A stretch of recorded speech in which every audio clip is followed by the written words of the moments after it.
The Korean peninsula has a history of outside forces harming their ways of life. This has culminated in the once unified Korea splitting into the dictator-led North Korea and the relatively peaceful South Korea. The breaking point for Korea may have been during the Cold and Korean Wars. However, problems began long before that. The rising sun of Japan officially ruled over Korea for over 30 years, leading the peninsula directly into the state it is in today. As early as 1873, Japan was interested in taking over Korea. It took them only 3 years to enact a treaty and opening Korean ports for trade and allowing Japanese authority to leak into Korea. The Empress of Korea, Empress Myeongsong, was assassinated by a group of Japanese agents, boosting Japanese influence in Korea even further. However, around this time, Russia was also interested in taking Korea, leading to the Russo-Japanese War. Japan did win this war, and Russia more or less said that they would back off of Korea. In 1910, Korea was officially annexed by Japan. Koreans didn't have freedom of speech, press, or assembly. Public schools omitted Korean language in history classes, and many Korean landowners had their land taken and sold to Japanese people at a fraction of the cost. Koreans were even made to grow rice for the Japanese to make up for shortages due to improper industrialization. Many Koreans chose to flee to other countries. After Emperor Sunjun, the last emperor of the Chosun dynasty, died, anti-Japanese ideas started to spread among Koreans. This included the March 1st movement in 1919, which did lead to publications giving Koreans more information on their history and more separate culture. Korean publications were even made legal by 1921, though around 70,000 Koreans were arrested, injured, or killed by violent protest suppression. Once again, things would take a dip for the Koreans during the Sino-Japanese War, where they would begin to be enlisted into the Japanese army. Culturally, they were also made to follow Shintoism, a Japanese religion, and change their name to Japanese names, being discouraged from following Korean culture at all.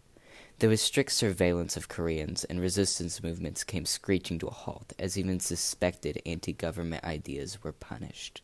Conscription continued into World War II. Men were put into labor and military positions. Some voluntarily joined, but over 5 million were conscripted into both combat and non-combat positions. However, women started to be conscripted as well.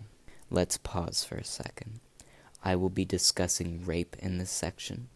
Please skip to the timestamp on the screen if you think this subject matter will bring harm to you at all. Comfort women were victims of some of the most foul abuse of Koreans by the Japanese. They were often abducted or tricked into their positions and were held in brothels for the military.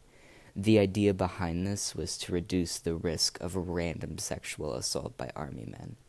A majority of comfort women were Korean, with over 200,000 women total. These women were frequently raped, and if they resisted, they would be beaten or killed. And even after the war ended, a majority were executed. By the end of 1941, the Republic of Korea, a group formed against the Japanese government, declared war on Japan and Germany. The Republic of Korea was a combination of Korean resistance groups and fought in Southeast Asia on the Allied side.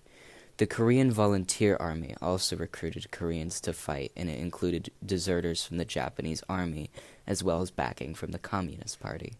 The KVA would go on to be called the Korean People's Army of the Democratic People's Republic of Korea.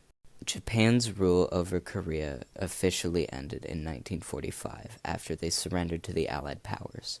Korean prisoners of war were sent back to Korea. However, the country wasn't free yet, as the United States, USSR, China, and Britain all had authority over Korea, and their future was never decided.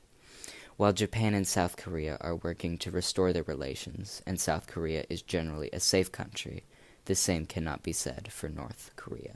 North Korea could be considered the worst country to live in the entire world. Citizens live under dictatorship, and there are extreme human rights issues littered throughout, and it all leads back to Japan's imperialism of the peninsula. The split between North and South Korea was formed at this time during World War II because of Japan. I don't think enough people acknowledge Korea and Japan's history.